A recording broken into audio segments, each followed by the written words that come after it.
À cœur ouvert, bienvenue à cette édition. Comme vous le savez, c'est un plaisir de vous savoir nombreux à suivre cette édition à cœur ouvert. Pourquoi à cœur ouvert? Parce que nous devons parler en toute franchise sur des questions parfois qui ne nous arrangent pas. Et aujourd'hui, j'ai déplacé mon plateau. Il se trouve ici, sur place, où je reçois Madame l'ambassadrice de la Grande-Bretagne, Madame Alison King. Bonjour Madame, Bonjour, comment vous allez? très bien, merci. C'est un plaisir de vous recevoir sur notre plateau pour parler un peu de l'actualité et surtout aussi des questions qui touchent aux forêts, au climat, parce que vous êtes en charge de JBEC et c'est la CAFI qui est là comme premier financier des forêts congolaises. On voudrait d'entrée de jeu savoir comment vous vous sentez dans cette peau. Voilà, c'est un partenariat très important pour nous parce que le bassin du Congo et dans la RDC bénéficie de 60% de la totalité est le plus grand prix de carbone dans le monde. Et donc, l'avenir des forêts congolaises, c'est important pas uniquement pour la RDC et les communautés congolaises, mais aussi pour toute l'humanité. Voilà, Ok. donc c'est un travail important, je trouve. Super. Alors, bien avant d'aller plus loin, je voudrais que vous puissiez me dire, vous vous sentirez mieux quand je vous appelle Madame l'ambassadrice ou Madame l'ambassadeur? Pour moi, personnellement, je préfère Madame l'ambassadrice parce qu'il est important de souligner qu'il est tout à fait possible d'être une femme qui est leader. Ah, super. Très bien. Vous êtes Alison King. King, c'est roi, reine. Et ça veut tout dire que vous êtes de la famille royale? Malheureusement pas, je n'ai pas de sang bleu. Ah, c'est très bien. Alors, il faut parler du fonds CAFI. Aujourd'hui, la RDC a signé la deuxième lettre d'intention. C'était en 2021 à Glasgow. Il y a une semaine ou 2 semaines passées, il y a eu une revue politique à laquelle vous avez pris part. Nous avons tous constaté qu'il y avait des jalons qui ont été un succès, mais il y avait aussi des jalons qui n'étaient pas un succès. D'autant plus qu'il y a eu un problème de retard qui s'est imposé dans l'exécution de la deuxième lettre d'intention. Il y a des livrables, donc des jalons politiques qui devraient prendre fin en 2024, d'autres en 2026, mais par manque de décaissement, ces jalons sont en retard. Qu'est-ce qui est fait pour récupérer ces retards-là? Bien. Bon, donc pour commencer, je dois souligner que la première lettre d'intention était très ambitieuse. Donc il y avait plus de 90 ou 90 jalons à atteindre dans les 3 premières années.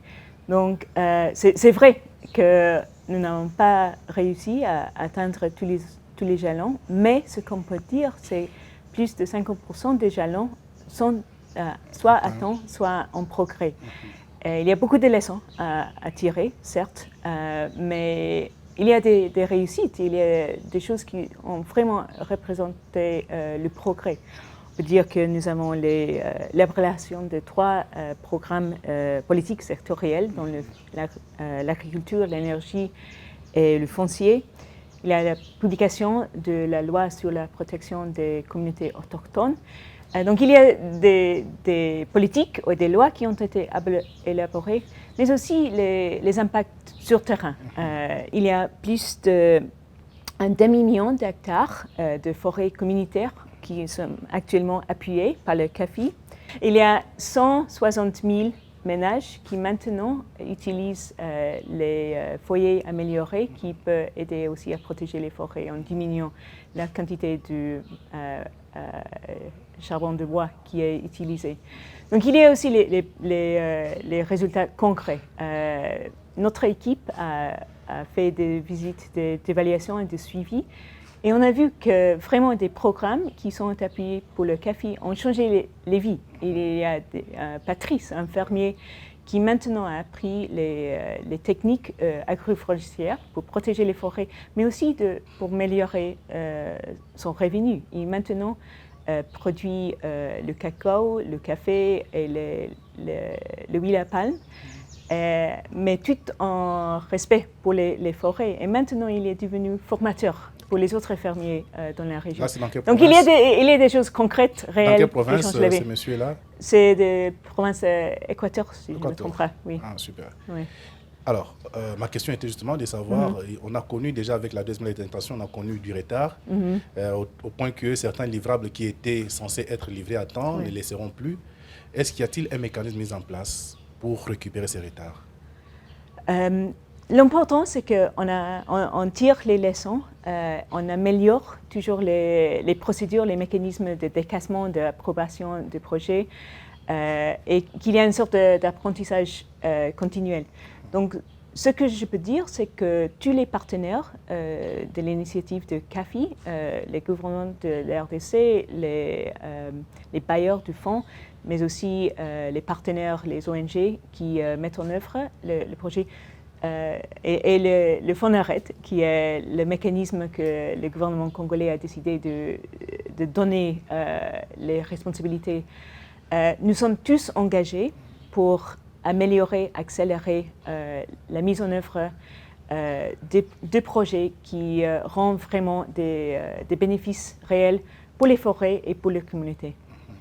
Mais dès lors que c'est livrable, parce que je voudrais insister là-dessus, dès lors que les livrables qui devraient être remis, par exemple, en 2025, par faute de moyens, ne seront plus remis en 2025. Donc, on va recaler cela pour 2027, pour 2028. Et ce que ça va demander, c'est que tout change. Hein. Je ne sais pas si vous comprenez ce que je veux dire. Donc, tout change un peu dans la planification, dans la programmation. Cela n'aura pas un impact sur la manière de faire? Donc, il y a des initiatives qui sont déjà en train pour augmenter les partenaires. Par exemple, il y a un projet d'appui pour les ONG nationaux pour renforcer leur capacité et pour permettre d'avoir plus de partenaires qui sont capables de travailler avec FONARED pour mettre en œuvre des projets. Donc, il y a des choses comme ça. Les autres secteurs ou les autres domaines tels que développer le marché pour le carbone. Donc, il y a des choses qui sont en train de se développer pour éteindre les possibilités pour les projets qui sont dirigés pour protéger les forêts et protéger les communautés, améliorer leur vie. Aussi, au niveau technique, financier, il y a des initiatives pour améliorer les performances des projets, par exemple le paiement par tranche. Donc, on paye, le CAFI ne paye pas sauf s'il y a des résultats dans les premières phases des projets. Donc, il y a beaucoup de choses que nous sommes en train d'apprendre, mais c'est important de dire que c'est le FONARED qui est le mécanisme central pour dépenser ou décasser les projets du CAFI. Donc, on a aussi travaillé et donné des fonds pour développer aussi et renforcer la capacité du FONARED. Vous avez évoqué la première lettre d'intention. Oui. Est-ce que les fonds CAFI a diligenté une enquête pour comprendre comment les fonds de la première lettre d'intention ont été gérés?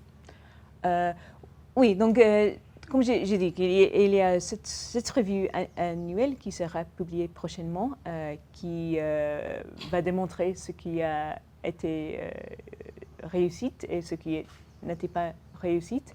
Mais le travail de suivi et d'évaluation est un aspect clé, pas uniquement pour les Congolais, pour les RDC, mais aussi pour les bailleurs de fonds. Pour nous, c'est aussi indispensable de pouvoir démontrer à notre population que les fonds soient bien utilisés. Madame, mais comment réagissez-vous à ceux qui pensent que les plusieurs millions de dollars qui ont été donnés au PNUD, c'est plus de 30 millions de dollars qui ont été donnés au PNUD dans le cadre de la première lettre d'intention, les livrables n'ont pas été à la hauteur de ce qui a été demandé. Comment vous réagissez? Est-ce qu'il y a eu vraiment une transparence dans la gestion de cet argent? Non, certes, on peut dire que les résultats prévus ou voulus ne sont pas tous achevés pendant la première période. Mais ce que je peux dire, au-delà de la transparence en général et la revue annuelle, c'est que chaque projet qui est financé par CAFI doit avoir une évaluation indépendante.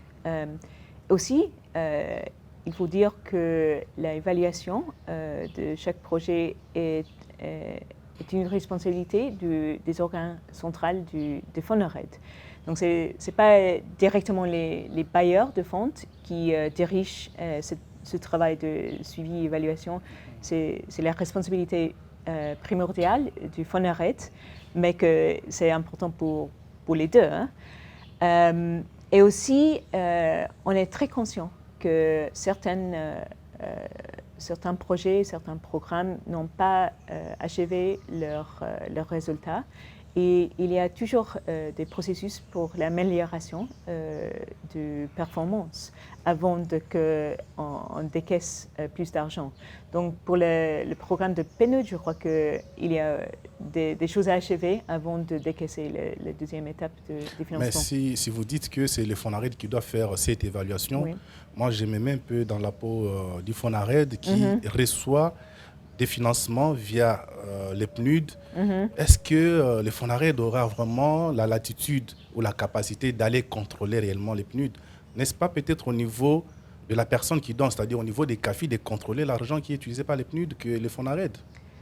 C'est une décision souveraine du gouvernement de la RDC de canaliser les fonds de CAFI par FONARED. Donc peut-être c'est mieux de diriger la question au gouvernement congolais. Pour nous, on respecte le choix du gouvernement. Et pour nous, l'important, c'est de travailler fortement, étroitement, ensemble avec toutes les parties prenantes.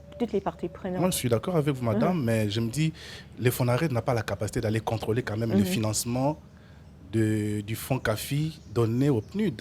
Ça, c'est mon point de vue personnel, à moins que je me trompe, mais sinon, moi, je pense que ce serait à la CAFI d'aller contrôler l'argent, parce que lorsque les livrables n'ont pas été atteints par le PNUD, on devrait quand même se poser la question pourquoi ça n'a pas été, pourquoi, qu'est-ce qu'il a fait avec cet argent, et pourtant on a l'impression que l'argent n'a pas été affecté de manière transparente au niveau du PNUD.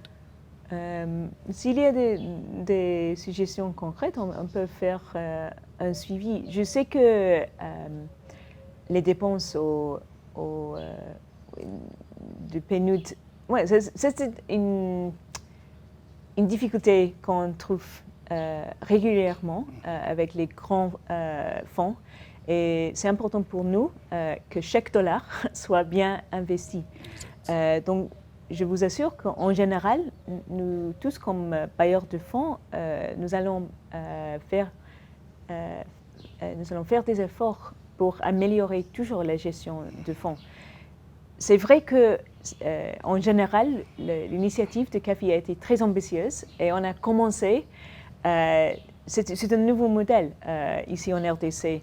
Et c'est vrai qu'au des débuts, peut-être la mise en œuvre, l'implémentation a été un peu tardive. Mais ce que je peux dire, c'est que nous sommes en train d'améliorer, d'accélérer le travail et on a tiré beaucoup de leçons. Donc j'espère que l'avenir sera mieux.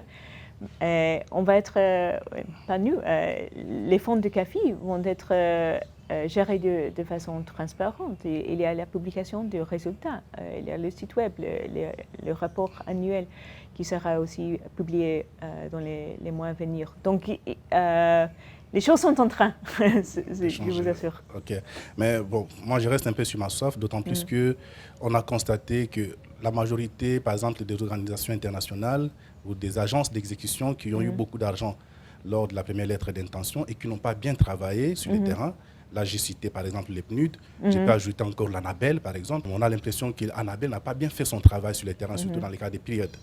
Mais curieusement, on constate que lors de la deuxième lettre d'intention, ce sont ces grandes agences qui n'ont pas bien travaillé, qui ont encore reçu beaucoup d'argent.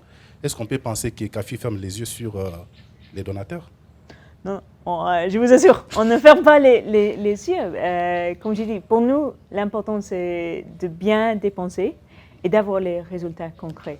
Donc, je suis tout d'accord avec vous qu'il faut absolument travailler ensemble pour améliorer la performance des projets.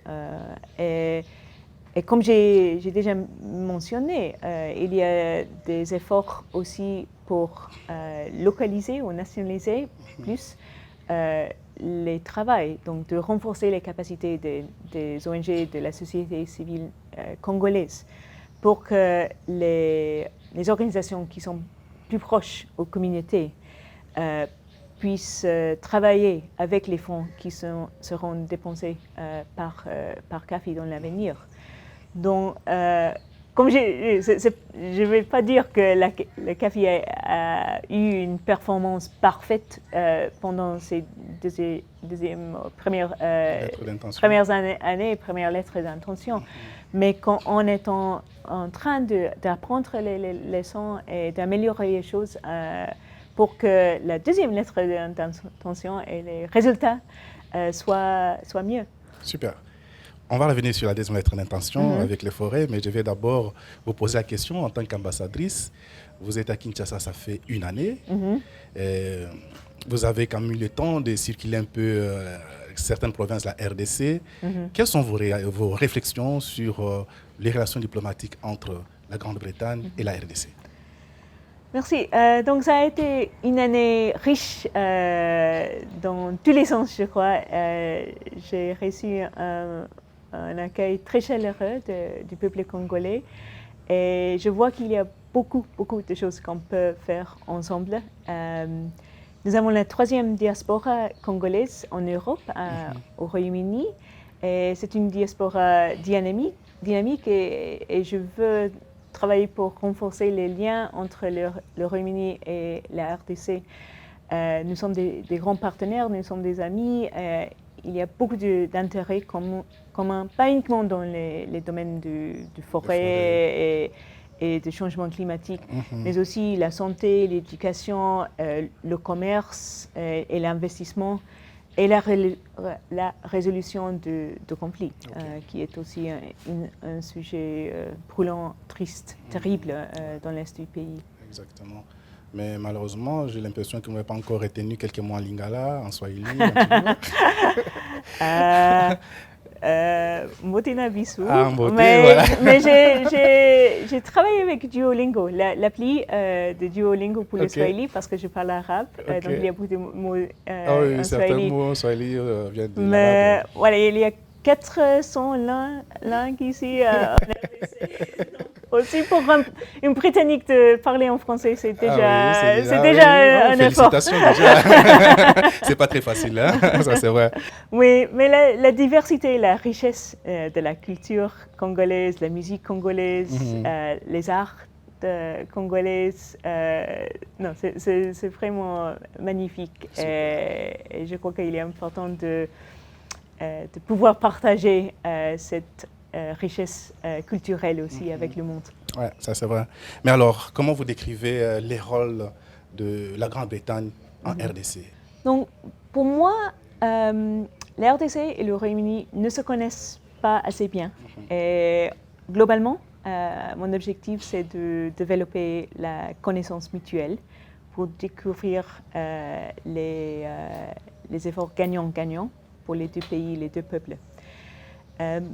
Certes, nous avons notre rôle en tant que membre permanent du Conseil de sécurité. Toutes les initiatives dans les domaines du climat et environnement, santé aussi, nous jouons un rôle très important dans le secteur de la santé. Mais je crois qu'il y a beaucoup plus qu'on peut faire ensemble dans les domaines d'infrastructure, énergie renouvelable. Et nous avons notre British International Investment, c'est notre organe de finance pour le développement, mais avec le secteur privé.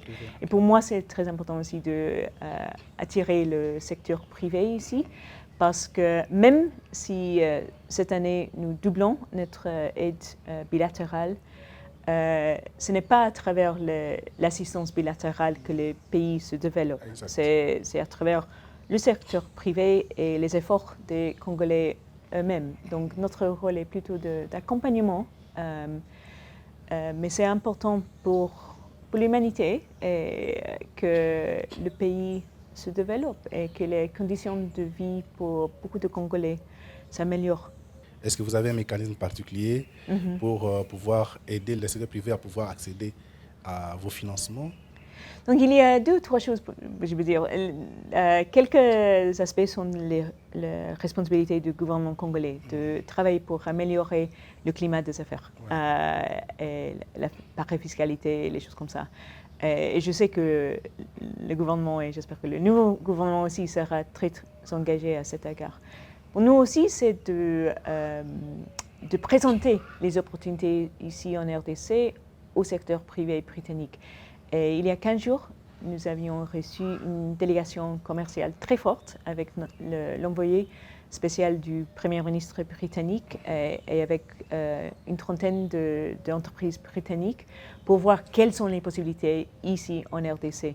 Et donc je crois que ce genre d'échange est très important pour trouver et développer un peu la connaissance et profiter des expertises du secteur privé britannique parce que c'est un pays plein de potentiel. Super. Alors, on rentre dans la forêt cette fois-ci. OK. Je sais quand même que la Grande-Bretagne intervient beaucoup en RDC, appuie beaucoup d'initiatives. Votre pays a appuyé notamment la mise en œuvre de la CDN, donc la contribution nationale déterminée au niveau de la RDC. Bon, maintenant que vous êtes à la tête d'IGBEC, qui est un groupe interbailleur pour l'environnement en RDC, et d'autant plus que vous avez aussi une même mise sur les fonds CAFI. Est-ce que vous allez continuer à appuyer la RDC dans la mise en œuvre de sa CDN? Première chose à dire, c'est que la CDN, la contribution nationale déterminée, joue un rôle clé pour chaque pays dans la mise en œuvre de sa contribution dans la lutte contre le changement climatique. Donc c'est clé pour la RDC de trouver les différents aspects qui contribuent à faire cette contribution nationale. Et pour nous, le CAFI n'est pas le seul programme que nous avons qui aide la RDC dans ses efforts à contribuer à la protection des forêts, à la protection de la biodiversité et l'environnement, le développement durable et qui protège aussi des communautés particulières telles que les communautés autochtones. Et nous sommes en train aussi de développer des nouveaux programmes bilatéraux à cet égard pour protéger l'environnement. Aussi, développons peut-être l'agriculture durable qui respecte aussi l'environnement. La RDC est en train de développer un programme des paiements pour les services écosystémiques. Et ça, c'est quelque chose qui est très intéressant et on voit les FONARED qui s'impliquent pour que cela devienne réellement un programme à part entière dans les pays. Mais cela va demander beaucoup de moyens, d'autant plus que pour le moment, le FONARED n'a qu'un peu de moyens pour un programme pilote. Est-ce qu'on peut penser que le fonds CAFI est prêt à mettre plus d'argent dans ces domaines? Oui, nous sommes prêts. Comme vous avez dit, il y a des projets pilotes maintenant, mais en général, on considère que le paiement pour les services environnementaux aussi est une approche qui peut être développée au niveau régional. Et avec la deuxième lettre d'intention, il est prévu d'augmenter à cet égard.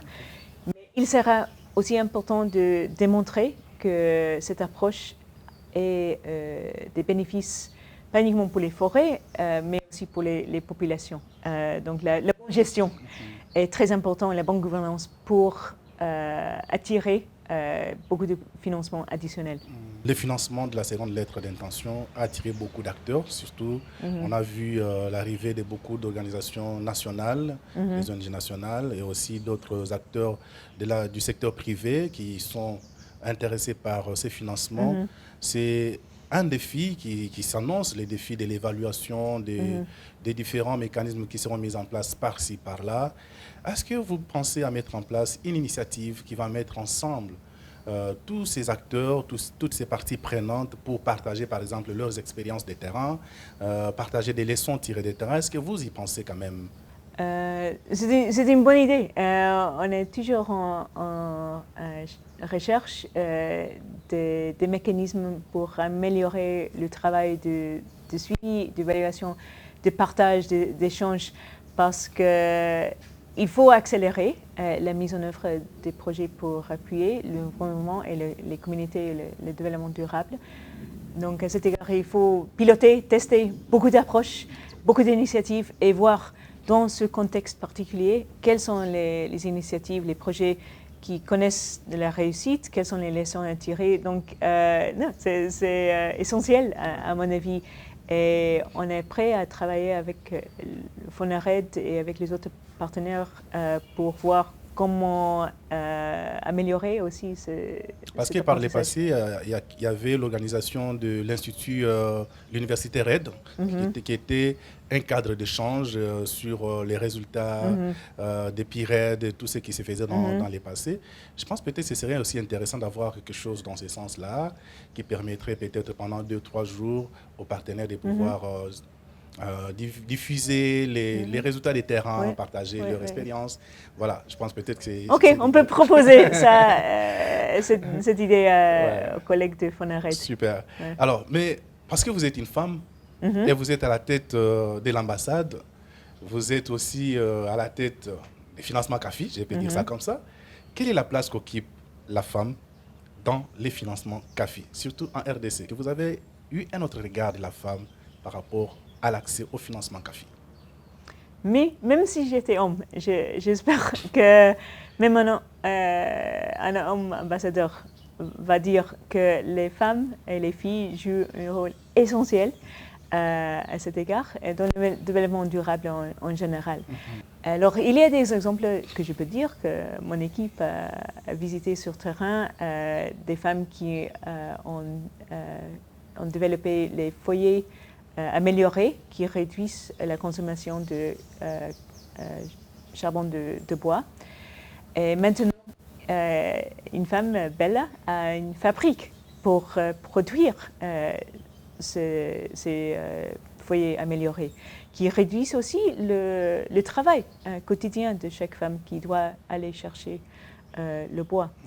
Donc, il y a des choses qui seront gagnant-gagnant pour les forêts et aussi pour les femmes. Okay. Mais non, il y a du travail à faire pour vraiment mettre les femmes, les filles au cœur de chaque projet, chaque programme. Exact. Mais il y a du travail qui est en train aussi à cet égard. Je pense que vous allez appuyer ce travail pour que ça aille assez vite et que les femmes tirent vraiment profit de ces financements. Certainement. Super. Alors, la RDC a attribué 1 million d'hectares à la conservation. Je sais que dans la lutte que nous menons tous à travers le monde, c'est de pouvoir conserver les forêts. Mais certains acteurs de la société civile pensent que cela est allé à l'encontre de la loi de la RDC, d'avoir attribué à une firme congolaise ou à des firmes congolaises à peu près 1 million d'hectares de forêts. Vous pensez que cela rime avec la deuxième lettre d'intention?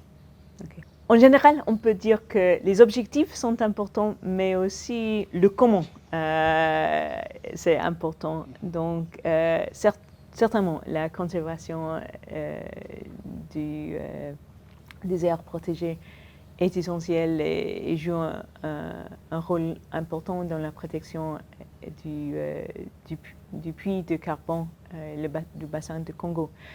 Mais aussi, il faut assurer la bonne gestion, l'accès équitable aux communautés pour que ce genre de solution soit vraiment durable et réussite finalement. Donc, il faut assurer toujours la bonne gouvernance dans les projets. Ici, il s'agit des concessions données à une entreprise privée pour conserver les forêts. Donc, des concessions de conservation qui n'ont rien à voir avec les aires protégées classiques qui sont gérées par l'ICSN. Et c'est dans ce cadre-là que certains acteurs de la société civile ont pensé que cela violerait la loi de la RDC parce qu'on ne pouvait pas donner 1 million d'hectares à une firme ou bien à 2 firmes congolaises. Est-ce que cela pose problème avec la vision des CAFI?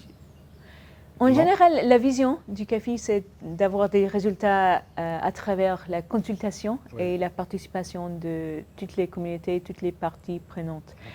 Je ne suis pas juriste congolaise, donc je ne peux pas me mettre dans les détails de la loi congolaise. Je sais qu'il y a une discussion à cet égard. Mais aussi, peut-être de dire que ce n'est pas impossible que le secteur privé ait un rôle à jouer dans cet égard.